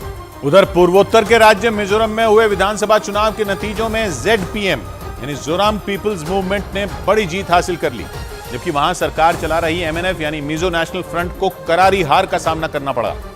चुनाव जीतने वाली पार्टी ZPM वहां की 6 पार्टियों का एक गठबंधन है, जिसने दूसरा ही चुनाव लड़ते हुए मिजोरम की सत्ता पर कब्जा कर लिया। 40 सीटों वाली विधानसभा में जोराम पीपल्स मूवमेंट ने 27 सीटों पर कब्जा किया और उसे पिछले चुनावों के मुकाबले 19 सीटों का फायदा हुआ, जबकि मिजो नेशनल फ्रंट की सीटें 26 से घटकर महज 10 रह गई और वो सत्ता से बाहर हो गई। बीजेपी को 2 और कांग्रेस को सिर्फ 1 सीट पर जीत मिली। मिजोरम की सत्ता पर काबिज होने वाली ZPM ने 2018 का विधानसभा चुनाव भी लड़ा था और तब उसे 8 सीटें मिली थी, लेकिन पार्टी के तौर पर उसका रजिस्ट्रेशन 2019 में हुआ। इस लिहाज से ये उसका पहला चुनाव था और पहले ही चुनाव में उसने सत्ता पर कब्जा कर लिया। ZPM में Mizoram people's conference, Zoram nationalist party, Zoram exodus movement, Zoram decentralisation front, Zoram reformation front और मिजोरम पीपल्स पार्टी शामिल हैं और इस गठबंधन के नेता हैं लालदोहोमा, जिनका मुख्यमंत्री बनना अब तय माना जा रहा है। लालदोहोमा किसी जमाने में पूर्व प्रधानमंत्री इंदिरा गांधी की सुरक्षा में तैनात रहा करते थे, यहां तक कि वो कांग्रेस पार्टी में भी शामिल हुए थे और कांग्रेस की टिकट पर लोकसभा चुनाव भी लड़े थे। लेकिन वो सुर्खियों में 2018 में आए, जब उन्होंने उस वक्त के सीएम लालथनहवला को निर्दलीय चुनाव लड़ते हुए धूल चटा दी। उस वक्त ZPM का गठन तो हो चुका था, लेकिन उनके पास कोई चुनाव चिन्ह नहीं था, इसलिए वो निर्दलीय की तरह चुनाव मैदान में उतरे, लेकिन उस वक्त के सीएम लालथनहवला पर भारी पड़ गए। इस बार उनके नाम की मिजोरम में ऐसी लहर चली कि मिजो नेशनल फ्रंट के बड़े बड़े नेताओं की कुर्सी डोल गई। खुद मिजोरम के सीएम जोरामथांगा भी अपनी सीट नहीं बचा पाए। लालदोहोमा न केवल ZPM के मुखिया थे, बल्कि उन्हें चुनाव से पहले ही मुख्यमंत्री पद का चेहरा भी बनाया गया था, इसीलिए उनका मुख्यमंत्री बनना अब तय माना जा रहा है। उधर बड़ी खबर आई मध्य प्रदेश, राजस्थान और छत्तीसगढ़ में कांग्रेस की हार से विपक्षी गठबंधन पर मचे भड़कंप पर 3 राज्यों में कांग्रेस की शिकस्त के बाद विपक्षी गठबंधन में तलवारें खिंच गईं, क्योंकि गठबंधन में शामिल पार्टियों ने ही कांग्रेस के खिलाफ मोर्चा खोल दिया। TMC और उद्धव गुट वाली शिवसेना ने तो अपने मुखपत्र में खुलकर बोल दिया कि इस हार के लिए कांग्रेस जिम्मेदार है। 6 दिसंबर को दिल्ली में होने वाली विपक्षी गठबंधन की बैठक से भी कई पार्टियों के नेताओं ने किनारा कर लिया, जिनमें ममता बनर्जी, MK स्टालिन और अखिलेश यादव शामिल हैं। माना जा रहा है कि ये नेता कांग्रेस से नाराज हैं, क्योंकि ममता बनर्जी ने आरोप लगाया कि कांग्रेस ने दूसरी पार्टियों से सीट शेयरिंग पर बात ही नहीं की, जिसका नतीजा ये हुआ कि कांग्रेस को 3 राज्यों में हार का सामना करना पड़ा और इसीलिए 3 राज्यों में कांग्रेस की हार के बाद विपक्षी गठबंधन में तलवारें खिंच गईं। खबर आई कि विपक्षी गठबंधन में शामिल कई पार्टियां कांग्रेस पर भड़की हुई हैं। नौबत यह आ गई कि 6 दिसंबर को दिल्ली में होने वाली बैठक से कई विपक्षी पार्टियों ने किनारा कर लिया, क्योंकि कांग्रेस के सहयोगी ही उस पर भड़क गए। या यूं कहें कि लोकसभा चुनाव से करीब 4 महीने पहले हुए विधानसभा चुनाव के नतीजे आते ही विपक्षी गठबंधन में तलवारें खिंच गई, क्योंकि कांग्रेस पर हिंदी पट्टी के 3 अहम राज्यों में गठबंधन के साथियों को दरकिनार कर अकेले चुनाव लड़ने का आरोप लगा, खासकर मध्य प्रदेश में, जहां कांग्रेस ने अकेले लड़ने के लिए अखिलेश यादव से झगड़ा मोल ले लिया। और नतीजा आने के अगले ही दिन मध्य प्रदेश में कांग्रेस और समाजवादी पार्टी के झगड़े का जिक्र शुरू हो गया। विपक्षी गठबंधन में शामिल किसी पार्टी ने नाम लेकर अखिलेश का साथ दिया तो किसी ने बिना नाम लिए कांग्रेस पर मध्य प्रदेश में मनमानी करने का आरोप लगाया और उसे सबको साथ लेकर चलने की नसीहत दी। अगर आपको ये गठबंधन आगे लेकर जाना है तो पार्टी छोटी हो या बड़ी हो, अपने राज्य में सबको साथ लेकर हम चले। माना जा रहा है कि कांग्रेस की रुख की वजह से ही कई पार्टियों ने उसे तेवर दिखाने शुरू कर दिए और 6 दिसंबर को दिल्ली में होने वाली विपक्षी गठबंधन की बैठक में शामिल नहीं होने का फैसला किया, क्योंकि ये बैठक कांग्रेस अध्यक्ष मल्लिकार्जुन खड़गे ने बुलाई। और सूत्रों ने खबर दी कि टीएमसी और समाजवादी पार्टी जैसी पार्टियों के नेता इस बैठक में शामिल नहीं होंगे। वो अलग बात है कि इन पार्टियों ने बैठक में शामिल नहीं होने के अलग अलग कारण दिए, लेकिन माना जा रहा है कि ये पार्टियां कांग्रेस को अपनी नाराजगी दिखा रही हैं, क्योंकि पटना, बेंगलुरु और मुंबई में हुई विपक्षी गठबंधन की बैठक में ये नेता शामिल हुए थे। पटना की बैठक में तो ममता और अखिलेश ने राहुल गांधी के साथ मंच तक साझा किया था। बेंगलुरु और मुंबई की बैठक में भी विपक्ष ने एकता दिखाई थी, लेकिन विधानसभा चुनाव में कांग्रेस की 3 राज्यों में हार के बाद उसके अपने दोस्तों ने ही उसे आंखें दिखानी शुरू कर दी। और सूत्रों ने बताया कि 6 दिसंबर को दिल्ली में होने वाली विपक्षी गठबंधन की बैठक में अखिलेश यादव हिस्सा नहीं लेंगे। एमके स्टालिन ने भी बैठक से किनारा कर लिया। उन्होंने तमिलनाडु में तूफान की आहट को बैठक में न आने की वजह बताया। खबर है कि ममता बनर्जी भी इस बैठक में हिस्सा नहीं लेंगी, यानी संकेत मिलने लगे कि मल्लिकार्जुन खड़गे ने विपक्षी गठबंधन की जो चौथी बैठक बुलाई वो पहले जैसी नहीं होने वाली, क्योंकि सूत्र बता रहे हैं कि इस बार ममता, अखिलेश और स्टालिन समेत कई विपक्षी नेता बैठक में शामिल नहीं होंगे। यही नहीं, सूत्रों ने तो ये तक बताया कि कांग्रेस की सहयोगी पार्टियां उस पर दबाव बनाने की तैयारी में, क्योंकि वो चाहती हैं कि उनकी सलाह को भी तवज्जो मिले और विपक्षी गठबंधन में उनकी राय की भी वही अहमियत हो जो कांग्रेस की है, क्योंकि मध्य प्रदेश में कांग्रेस पर समाजवादी पार्टी के साथ सीट शेयरिंग पर बात नहीं करने का आरोप लगा। नतीजे आने के बाद कांग्रेस को तीखे तेवर दिखाने के मूड में दिख रही ममता बनर्जी ने खुद इसका जिक्र किया। ममता बनर्जी ने बयान दिया कि टीएमसी ने कांग्रेस से कहा था कि सीट शेयरिंग पर बात कर ली जाए, क्योंकि ऐसा हुआ होता तो विधानसभा चुनाव के नतीजे इससे बेहतर होते। इससे पहले टीएमसी ने अपने मुखपत्र जागो बांग्ला में भी कांग्रेस को आड़े हाथ लिया और लिखा कि ये बीजेपी की जीत नहीं बल्कि कांग्रेस की हार है। माना जा रहा है कि 6 दिसंबर की बैठक में सीट शेयरिंग पर बात हो सकती है, क्योंकि सूत्र बता रहे हैं कि कांग्रेस और उसकी सहयोगी पार्टियों के बीच तलवारें खींचने की यही सबसे बड़ी वजह है। मध्य प्रदेश में तो चुनाव से ठीक पहले ये झगड़ा दुनिया के सामने भी आ गया था, क्योंकि अखिलेश यादव ने आरोप लगाया था कि कांग्रेस ने सीट बंटवारे के दौरान उसे नजरअंदाज किया, जबकि शुरुआत में कांग्रेस ने उसे मध्य प्रदेश में कुछ सीटें देने का वादा किया था, लेकिन बाद में कांग्रेस अपने वादे से मुकर गई। समाजवादी पार्टी के इसी आरोप के बाद सारा झगड़ा शुरू हुआ था, क्योंकि अखिलेश यादव का कहना था कि कांग्रेस ने उन्हें मध्य प्रदेश में 7 सीटें देने का वादा किया था, लेकिन बाद में कांग्रेस अपनी बात से पलट गई और मध्य प्रदेश में कांग्रेस और समाजवादी पार्टी में सीट शेयरिंग पर तू-तू मैं शुरू हो गई। इस बारे में कमलनाथ के एक बयान पर खूब बवाल भी हुआ था। अरे भाई छोड़ो अखिलेश। कमलनाथ के बयान पर अखिलेश ने भी तीखा जवाब दिया था। जिनके नाम में ही कमल हो तो अखिलेश ही कहेंगे और क्या, अखिलेश तो नहीं कहेंगे। यानी कांग्रेस की सहयोगी पार्टियों ने चुनाव से पहले ही उसे आंखें दिखानी शुरू कर दी थी, या यूं कहें कि कांग्रेस पर मनमानी का आरोप लगाने वाले अखिलेश ने इसकी शुरुआत करीब 2 महीने पहले ही कर दी थी और ये संकेत मिलने लगे थे कि अगर विधानसभा चुनाव में कांग्रेस की वजह से जरा सी ऊंच नीच हुई तो विपक्षी गठबंधन में शामिल पार्टियां उसके खिलाफ मोर्चा खोलने में देर नहीं करेंगी। वो अलग बात है कि मध्य प्रदेश में सीट शेयरिंग के लिए कांग्रेस से लड़ने वाली समाजवादी पार्टी को 1% से भी कम वोट मिले, लेकिन कांग्रेस से नाराज दिख रही विपक्षी गठबंधन की पार्टियों ने इसका जिक्र तक नहीं किया। उल्टा वो कांग्रेस को ही नसीहत देती दिखी कि वो बीजेपी से अकेले लड़ने के बारे में सपने में भी न सोचे। विपक्षी गठबंधन में शामिल जेडीयू और टीएमसी जैसी पार्टियों ने तो खुलकर आरोप लगाया कि कांग्रेस सारा काम अकेले करना चाहती है और इसीलिए वो विपक्षी गठबंधन में शामिल किसी पार्टी की राय नहीं लेना चाहती। जेडीयू और टीएमसी जैसी पार्टियों का यह आरोप विपक्षी गठबंधन की एकता के लिए खतरा माना जा रहा है, क्योंकि ये गठबंधन बनाने के लिए नीतीश और ममता बनर्जी ने खूब मेहनत की थी। ममता बनर्जी ने तो बंगाल में कांग्रेस से अपना सालों पुराना झगड़ा तक बुला दिया था। नीतीश कुमार ने भी खूब कोशिश की थी। अटकलें लगीं कि विपक्षी गठबंधन को बनाने के लिए उन्होंने पीएम पद से अपनी दावेदारी तक छोड़ दी थी और कांग्रेस को इस गठबंधन में शामिल करने के लिए जमीन आसमान एक कर दिया था। लेकिन अब नीतीश की ही पार्टी कांग्रेस से खफा दिख रही है, क्योंकि उसने खुलकर बोल दिया कि कांग्रेस का बीजेपी से अकेले भिड़ने के बारे में सोचना सपने जैसा है। यानी लोकसभा चुनाव से पहले का सेमीफाइनल कहे जा रहे विधानसभा चुनाव के नतीजों से कांग्रेस की मुश्किल बढ़ सकती है, क्योंकि केवल बीजेपी नहीं, उसके अपने सहयोगी भी उसके फैसलों से नाराज दिखे। क्योंकि 2023 के विधानसभा चुनाव के नतीजों का असर लोकसभा चुनाव पर भी पड़ सकता है, क्योंकि विपक्षी गठबंधन बनाने के पीछे की असली वजह 2024 का लोकसभा चुनाव ही था।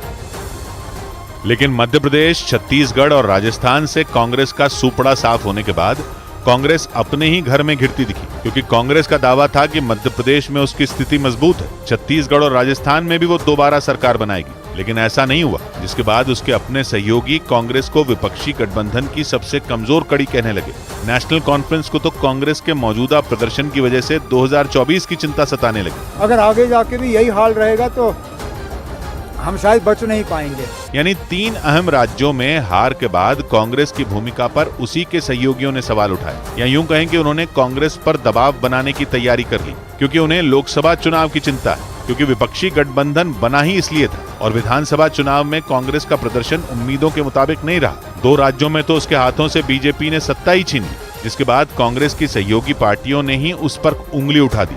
ममता हो या अखिलेश, सभी ने तलवारें खींच ली और कांग्रेस पर दबाव बनाकर अपनी बात मनवाने की तैयारी करते दिखे, क्योंकि इन पार्टियों को लगता है कि मध्य प्रदेश, छत्तीसगढ़ और राजस्थान से कांग्रेस की हार की वजह केवल और केवल उसकी मनमानी है। It's time to break free. Break away to the greens. Start again and just let it all go. With JK Tyre's Ranger 80. JK Tyre, total control. ये नया इंडिया, नए नजरिए का इंडिया, जहां लोगों का नंबर 1 भरोसा बनता है वो जो उनके मुद्दे, उनकी आवाज निडर होकर उठाता है, लोगों की नंबर 1 पसंद बनता है वो जो सिर्फ रफ्तार नहीं, जिम्मेदारी पर भी विश्वास रखता है। देश का नंबर 1 न्यूज चैनल बनता है वो जो देश हित और जनहित दोनों को सर्वोपरि समझता है। न्यूज़ 18 इंडिया, नए इंडिया का नया number 1 news channel. It's time to break free. Break away to the greens. Start again and just let it all go. With JK Tyre's Ranger 80. JK Tyre, total control. Breaking news आ रही है चक्रवाती तूफान मिगजॉम से जुड़ी। चेन्नई में तूफान के असर की वजह से हो रही भारी बारिश से वहां 5 लोगों की मौत हो गई।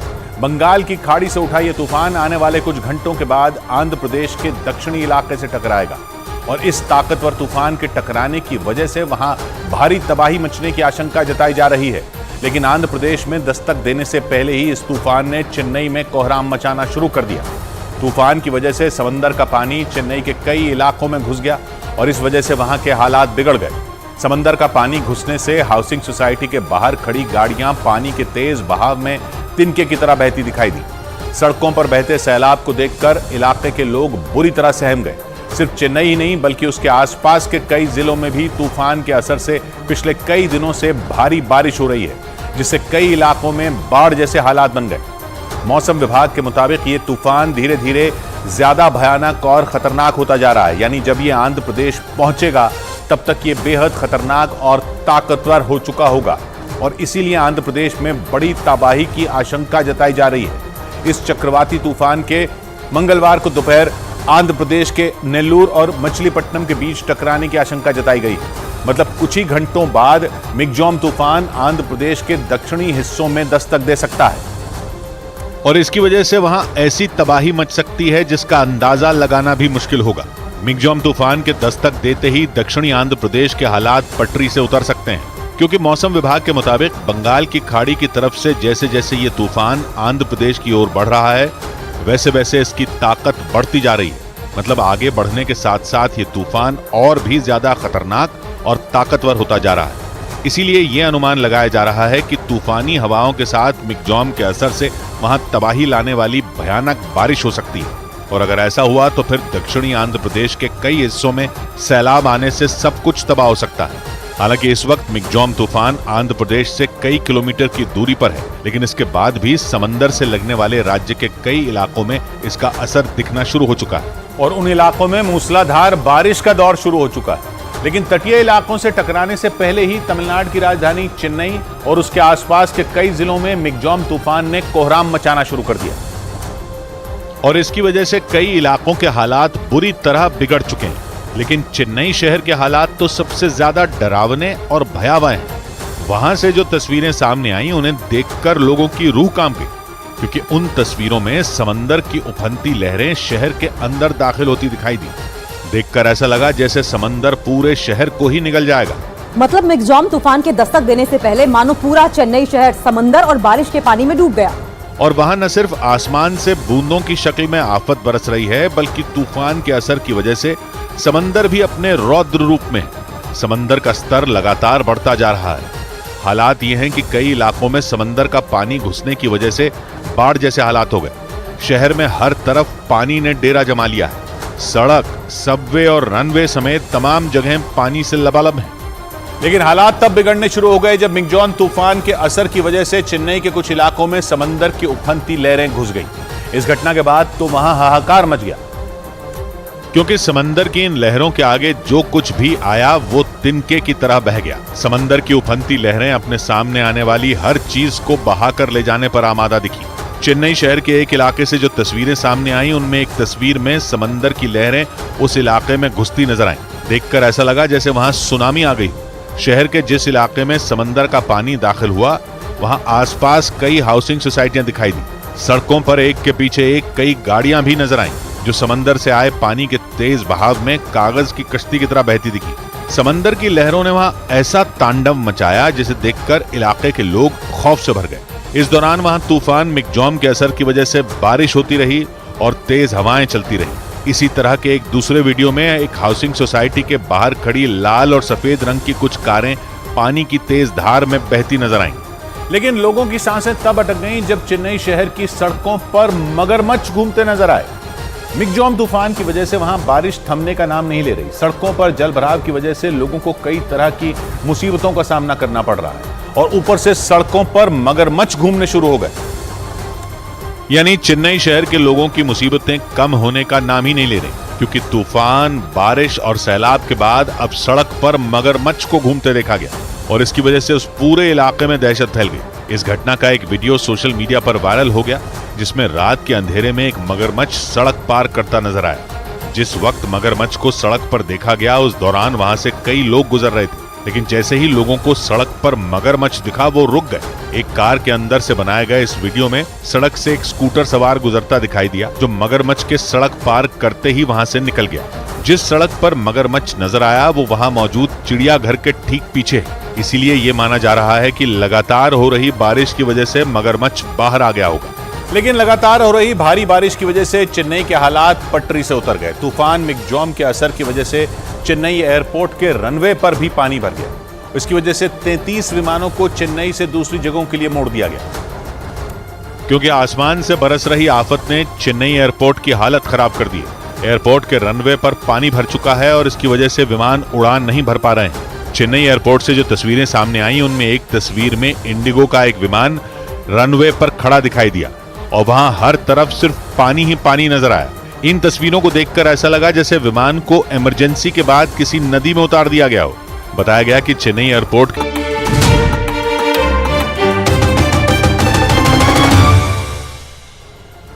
बड़ी खबर आई अमेरिका और उत्तर कोरिया में बढ़े तनाव से जुड़ी। दावा किया गया कि उत्तर कोरिया ने अमेरिका को जंग की कड़ी चेतावनी दे डाली। यूरेशियन टाइम्स नाम की वेबसाइट के मुताबिक उत्तर कोरिया ने धमकी दी कि अगर अमेरिका ने उसकी जासूसी सैटेलाइट ऑपरेशन को रोकने की कोशिश की तो वो रुकने वाला नहीं है और इसका वो सख्ती से जवाब देगा। मतलब ये कि वो अमेरिका के खिलाफ कभी भी जंग छेड़ सकता है, क्योंकि कुछ दिनों पहले ही उत्तर कोरिया ने अपनी जासूसी सैटेलाइट लॉन्च की थी।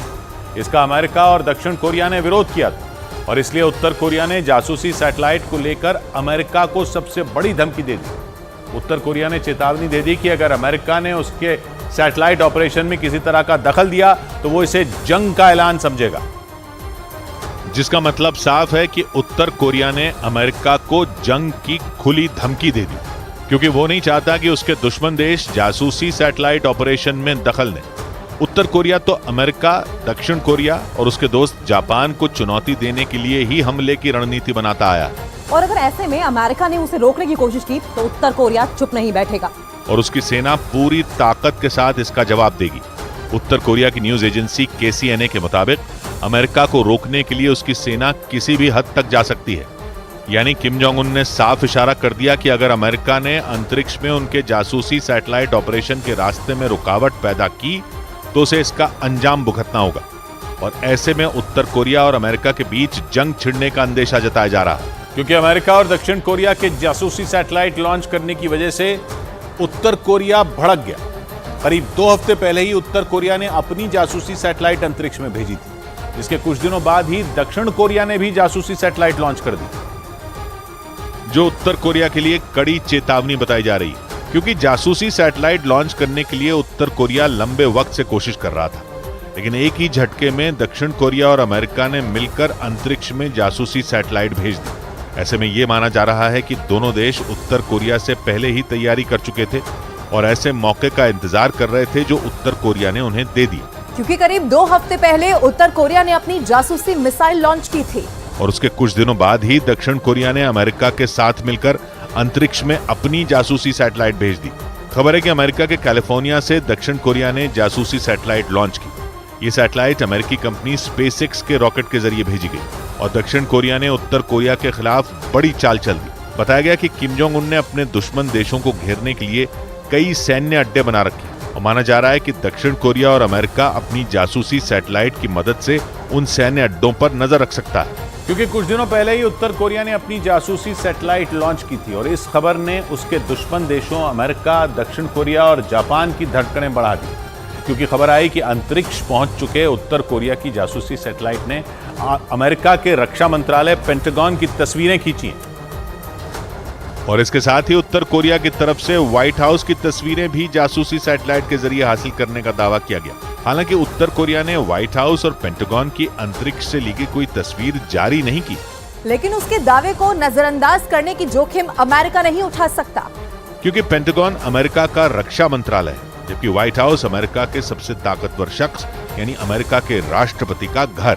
माना जा रहा है कि उत्तर कोरिया का मकसद अमेरिका में खौफ पैदा करना है, लेकिन अमेरिका और दक्षिण कोरिया किम जोंग उन की धमकियों से डरने वाले नहीं दिख रहे, इसलिए दोनों देशों ने मिलकर उत्तर कोरिया को जवाब देने के लिए अपनी जासूसी सैटेलाइट लॉन्च कर दी। जबकि दक्षिण कोरिया ने अगले साल तक 4 और जासूसी सैटेलाइट लॉन्च करने का ऐलान कर दिया। असल में वो और अमेरिका उत्तर कोरिया को कोई भी मौका नहीं देना चाहते, क्योंकि पहले ही गुआम एयरबेस की तस्वीरें सामने आने की खबर ने अमेरिका की नींद उड़ा रखी। इसलिए अमेरिका और दक्षिण कोरिया उत्तर कोरिया को हर तरफ से घेरने में जुटे हैं। कुछ दिनों पहले खबर आई कि अंतरिक्ष में पहुंचा उत्तर कोरिया का जासूस अमेरिका के गुआम एयरबेस की संवेदनशील जानकारियां हासिल कर चुका है। दावा किया गया कि किम जोंग उन से मिल रही धमकियों से निपटने के लिए अमेरिका अपने गुआम एयरबेस को तैयार कर रहा था और ऐसे वक्त में उत्तर कोरिया का गुआम एयरबेस की जानकारियां हासिल करने का दावा करना अमेरिका के लिए बड़ी चुनौती मानी जा रही है। और अब इस हरकत से भड़का अमेरिका नहीं चाहता कि उत्तर कोरिया एक कदम भी आगे बढ़ाए। इतना ही नहीं, अमेरिका ने तो जासूसी सैटेलाइट के लॉन्च को संयुक्त राष्ट्र की सुरक्षा परिषद के प्रस्तावों का उल्लंघन बता दिया था। उधर दक्षिण एशियाई देश इंडोनेशिया में ज्वालामुखी फटने से 11 पर्वतारोहियों की मौत हो गई। जानकारी के मुताबिक कुल 75 पर्वतारोही उस वक्त उस पहाड़ पर मौजूद थे जहां मारापी ज्वालामुखी में विस्फोट हुआ और जैसे ही विस्फोट हुआ 75 पर्वतारोहियों में 11 की मौत हो गई, जबकि कई लापता बताए गए। मारापी ज्वालामुखी में हुए विस्फोट का एक वीडियो भी सामने आया, जिसमें आसमान से काले धुएं का गुबार उठता दिखा और उसे देखकर आसपास के लोग दहशत में आ गए। कई लोग इस खौफनाक मंजर को अपने फोन में रिकॉर्ड करते भी नजर आए। बताया गया कि वो सभी पर्वतारोही उस ज्वालामुखी को देखने के लिए गए थे, लेकिन तभी अचानक उसमें जोरदार विस्फोट हुआ और कई लोग उसकी जद में आ गए और उसके बाद वहां तलाशी अभियान चलाया गया और इस दौरान इस ज्वालामुखी के पास 3 पर्वतारोही जिंदा मिले, जो विस्फोट की वजह से बुरी तरह घायल हो गए थे। और बताया गया कि वो ज्वालामुखी पिछले साल जनवरी महीने से ही सक्रिय था और इसीलिए जैसे ही उस ज्वालामुखी में विस्फोट हुआ उसकी राख आसपास के कई इलाकों तक फैल गई और उसकी वजह से मारापी ज्वालामुखी तक पहुंचने वाले रास्तों को बंद कर दिया गया। आशंका जताई जा रही है कि उस ज्वालामुखी से किसी भी वक्त लावा निकलना शुरू हो सकता है। एहतियातन मारापी ज्वालामुखी से 3 किलोमीटर दूर तक मौजूद सभी गांवों को खाली करवा दिया गया और प्रशासन ने लोगों से चश्मे पहनने की भी अपील की, ताकि उस ज्वालामुखी से निकली राख से उनकी आंखों की सुरक्षा हो सके। जानकारी के मुताबिक साल 1979 में सुमात्रा प्रांत के इस ज्वालामुखी में भयंकर विस्फोट हुआ था और उसकी वजह से 60 लोगों की जान चली गई थी और इसीलिए जैसे ही इस ज्वालामुखी में अचानक विस्फोट हुआ, प्रशासन अलर्ट हो गया और राहत बचाव की तैयारियों में जुट गया।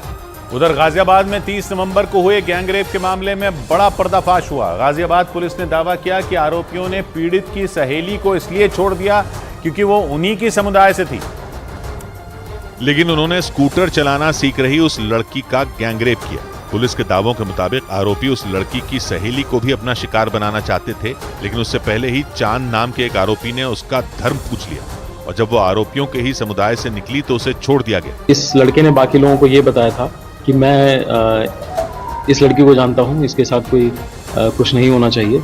ये घटना 30 नवंबर की बताई गई जब दिल्ली की एक फैक्ट्री में नौकरी करने वाली एक लड़की गाजियाबाद में अपनी सहेली के साथ स्कूटर चलाना सीख रही थी। तभी ट्रॉनिका सिटी इलाके में बदमाशों ने उस लड़की का गैंगरेप कर दिया। इस दौरान उस लड़की की एक सहेली और उसका एक दोस्त भी मौके पर थे। वारदात के बाद बदमाशों ने अपने दोस्तों को भी मौके पर बुलाया था। तभी वहां से एक कार गुजरी जिसे देखकर आरोपी डर गए और मौके से फरार हो गए, लेकिन वो बदमाश ज्यादा समय तक पुलिस से नहीं बच सके और वारदात के 4 दिन बाद पुलिस ने एक मुठभेड़ के दौरान 4 और आरोपियों को गिरफ्तार कर लिया और गाजियाबाद के ट्रॉनिका सिटी इलाके में हुई इस मुठभेड़ में इमरान नाम के आरोपी के दोनों पैरों में गोली लगी और वो घायल हो गया। और इस दौरान पुलिस ने आरोपी इमरान के 3 और साथियों को भी गिरफ्तार कर लिया, जबकि गैंगरेप के एक आरोपी जुनैद को पुलिस पहले ही एक मुठभेड़ के दौरान गिरफ्तार कर चुकी थी और उसकी निशानदेही पर दूसरे आरोपियों की गिरफ्तारी के लिए घेरेबंदी की गई। इसके साथ ही उस इलाके में लगे सीसीटीवी कैमरों की मदद से भी बदमाशों की तलाशी ली गई। इस केस में पुलिस ने कुछ लोगों को हिरासत में लिया, जिसके बाद उस लड़की की सहेली और उसके दोस्तों के बयान भी दर्ज किए गए। जिसके बाद पुलिस ने बताया कि पीड़ित की सहेली का दोस्त बार बार बयान बदल रहा है और उसे बयान काफी विरोधाभासी भी हो चुके। ऐसे में पुलिस अब इस केस में मिले अहम सबूतों को खंगाल रही है और मामले की तह तक पहुंचने के लिए वारदात वाली जगह के आसपास से कई इलेक्ट्रॉनिक एविडेंस भी जमा किए गए। गैंगरेप की यह वारदात गाजियाबाद के ट्रॉनिका सिटी इलाके में 4 दिन पहले हुई बताई गई और पुलिस अब तक 5 आरोपियों को गिरफ्तार कर चुकी है, जिसमें 3 वो लोग हैं जिन पर आरोप है कि उन्होंने गैंगरेप को अंजाम दिया था। पीड़िता के साथ जो घटना करने वाले लोग हैं, जो गलत कार्य करने वाले लोग हैं, वो 3 हैं। उसके साथ साथ ये 2 लोग वहाँ पहुंचे थे। पुलिस के मुताबिक मौके पर मौजूद तीनों आरोपी इमरान, जुनैद और चांद ने इस वारदात को अंजाम दिया और फिर अपने 2 दोस्तों को भी मौके पर बुलाया था। वारदात के दौरान पीड़ित लड़की के अलावा उसकी सहेली और उसका एक दोस्त भी वहां मौजूद था। पुलिस ने बताया उसने पूछताछ में हर बार अलग अलग बयान दिए। वहीं पीड़ित के बयान के आधार पर अलग अलग सबूत खंगाले गए। उधर ब्रेकिंग न्यूज आ रही है। विपक्षी गठबंधन की बैठक से जुड़ी खबर है कि दिल्ली में 6 दिसंबर को होने वाली बैठक से पहले कांग्रेस अध्यक्ष मल्लिकार्जुन खड़गे ने इस गठबंधन में शामिल कई नेताओं से बातचीत की। मल्लिकार्जुन खड़गे ने यह कदम तब उठाया जब विपक्षी गठबंधन की कई पार्टियों के नेताओं ने 6 दिसंबर की बैठक में शामिल न होने के संकेत दिए। इन पार्टियों में समाजवादी पार्टी, टीएमसी और डीएमके शामिल हैं। एक दिन बाद होने जा रही विपक्षी गठबंधन की इस 5वीं बैठक में कुछ पार्टियों के नेता शामिल नहीं होंगे, बल्कि उनकी जगह उनके प्रतिनिधि बैठक में हिस्सा लेंगे। अरुण सिंह हमारे साथ जुड़ रहे हैं। अरुण, तो अभी क्या होगा? इसमें आएंगे नेता, नहीं आएंगे? क्या कोशिश कर रही है कांग्रेस? देखिए, कांग्रेस तो ये कोशिश कर रही है कि जो 3 राज्यों में करारी हार हुई है उससे उबरने के लिए विपक्ष का सहारा ले, लेकिन विपक्षी दल भी ताक में बैठे थे। कांग्रेस ने काफी दिनों से उनसे संपर्क नहीं किया था। उनको एक नया मौका मिला था कि उनको दिखा सकें कि उनकी ताकत कितनी है। तो 6 दिसंबर को जो बैठक बुलाई गई थी, अब कांग्रेस ने कहा कि नहीं, ये तो छोटी बैठक थी, बड़ी बैठक बाद में बुलाई जाएगी। और तब कहा है जब ममता बनर्जी ने आने से इनकार कर दिया है। निश्चित रूप से विपक्ष के गठबंधन की एकता को लेकर गंभीर खतरा उत्पन्न हो गया और विपक्षी दलों में जो छोटे सहयोगी दल हैं वो कांग्रेस से नाराज हैं और कांग्रेस को आईना दिखाने की कोशिश करेंगे। आने वाले दिनों में ये साफ नजर आ रहा है कि कांग्रेस को दबाव में लेने की कोशिश करेंगे ताकि सीट बंटवारे की अगर कोई बात होती है तो क्षेत्रीय दल ज्यादा संख्या में सीट पा सकें। जी शुक्रिया अरुण आपका। उधर वहीं कुछ घंटों बाद भारी भरकम तूफान मिग्जॉम आंध्र प्रदेश के तट से टकराएगा, जिसकी वजह से वहां बड़ी तबाही की आशंका जताई जा रही है। चक्रवाती तूफान के दोपहर में आंध्र प्रदेश के नेल्लूर और मछलीपट्टनम के बीच टकराने की आशंका जताई गई है। मतलब कुछ ही घंटों बाद मिग्जॉम तूफान आंध्र प्रदेश के दक्षिणी हिस्से में दस्तक दे सकता है और इसकी वजह से वहां ऐसी तबाही मच सकती है जिसका अंदाजा लगाना भी मुश्किल होगा।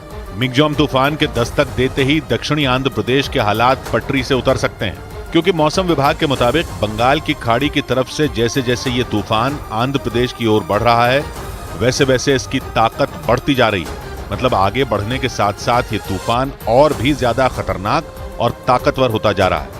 इसीलिए ये अनुमान लगाया जा रहा है कि तूफानी हवाओं के साथ मिग्जॉम के असर से वहां तबाही लाने वाली भयानक बारिश हो सकती है। और अगर ऐसा हुआ तो फिर दक्षिणी आंध्र प्रदेश के कई हिस्सों में सैलाब आने से सब कुछ तबाह हो सकता है।